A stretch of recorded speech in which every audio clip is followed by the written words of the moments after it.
అడవి పక్షులకెవ్వడాహారమిచ్చెను, మృగజాతికెవ్వడు మేత పెట్టే, వనచరాదులకు భోజనమెవ్వడిప్పించే, చెట్లకెవ్వడు నీళ్లు చేదిపోసే, స్త్రీల గర్భంబున శిశులనెవ్వడు పెంచే, పనులకెవ్వడు పోసె పరగపాలు, మధుపాలికెవ్వడు మకరందమునరించే, పశులకెవ్వడు సంగె పచ్చిపూరి, జీవకోటిని పోషింప నీవే కాని వేరే ఒక దాత లేడయ్య వెదకి చూడ.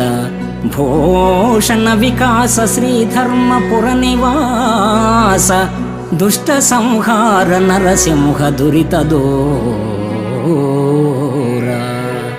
హే కంజాక్ష, పక్షి జాతులకు మేత ఎవరు పెడుతున్నారు? అడవి